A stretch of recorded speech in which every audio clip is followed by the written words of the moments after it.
The Percival Proctor was a military aircraft designed for airborne communications during the Second World War. RAF Proctor NP336 was shipped to Australia in 1945 to fill the role of the Governor-General's personal aircraft and was operated on his behalf by the Royal Australian Air Force Communications Flight. The aircraft was disposed of by the RAAF into civilian service in 1953. On the 23rd of May 1958, on a flight from Moorabbin to Albury, the aircraft crashed just outside of Chiltern, Victoria. This is the story of my mission to find the wreckage.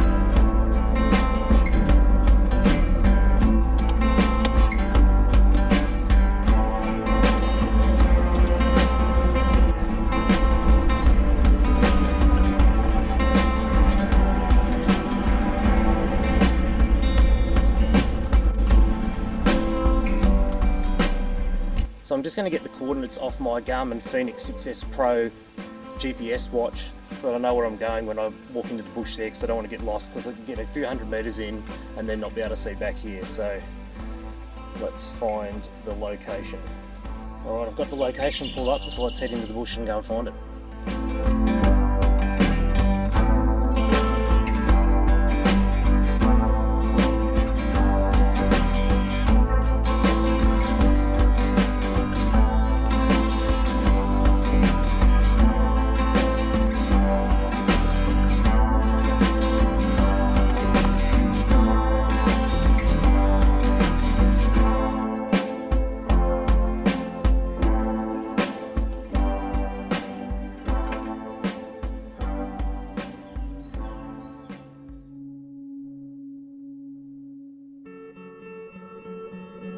At noon on the 23rd of May 1958, Percival Proctor VH-BNB took off from Moorabbin in Victoria headed for Albury in New South Wales.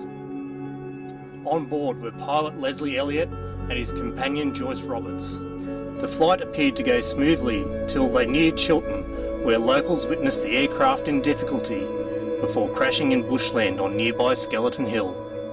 Both occupants were killed in the crash.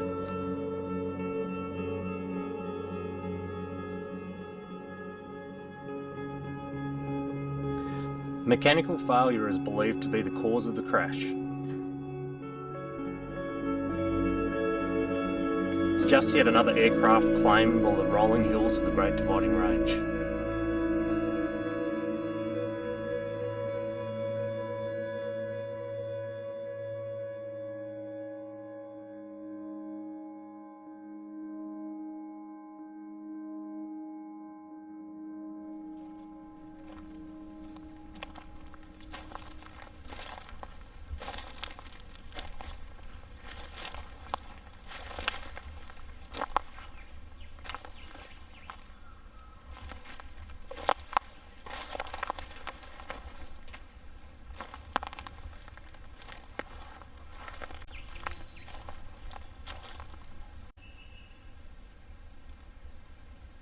Well, here I am on the location of the wreck of this Percival Proctor aircraft.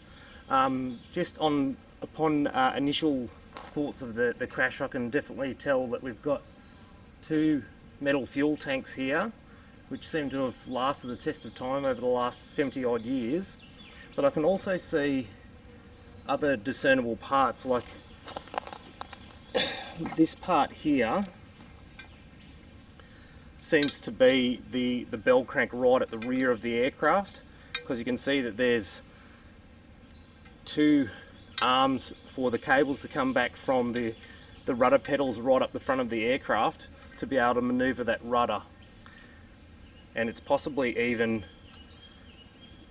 configured like that, and this might have helped to steer the tail wheel so they could taxi on the ground. can also see parts of a chair frame here. We've got lots of inner springs here. Parts of what looks like wheel hubs. Part of the engine structure there, I'd say, metal. Got some ducting here, potentially exhaust ducting.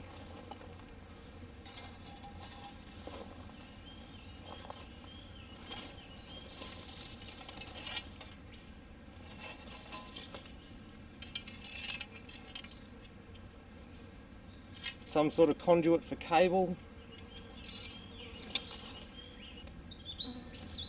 There's quite a bit of metal here, considering that this aircraft was a metal frame with a fabric skin over it. So I'm quite surprised at how much of the aircraft is actually still here.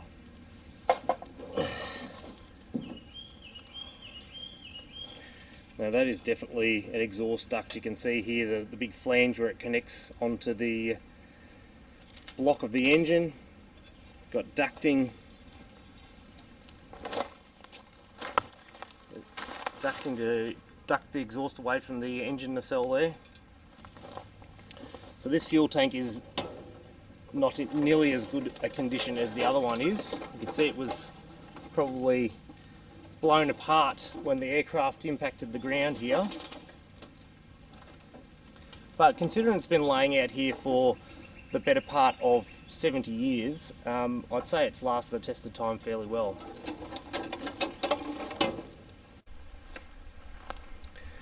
Right, I'm just going to have a bit of a look around the general area to see if I can find any other parts of the aircraft. It seems to be all concentrated in the one spot, which makes me believe that it struck a tree and basically fell where it hit the tree. It was heading in a northerly direction, so what I might do is concentrate my search in the down course direction of where the crash site is. It's funny, I keep finding what looks like chunks of concrete around here, which is kind of odd because we're out in the middle of the bush and there wouldn't have been any structures here that I know of. But then I found something that might have answered the question for me. Here is a piece of what I can imagine is the engine support structure, and it's got chunks of what looks like that concrete embedded in it. It may even be melted lead or something like that, that burnt in the fire and it's just degraded over time. But my best guess is that if that's what it is, that this is used for ballast in the aircraft to balance it around its centre of gravity so that it flies without requiring trimming. Well, you can see the indentations in this whatever it is, concrete or lead or whatever it is, that it was even formed around some of the metal support structure. So interesting to find that. Yeah, because quite a lot of aircraft use ballast to help trim the aircraft out so that it flies straight and level without much intervention from the pilot. Very interesting. So this crash site is fairly easy to access, so what I'm going to do is leave a link down in the description of the coordinates of where it is.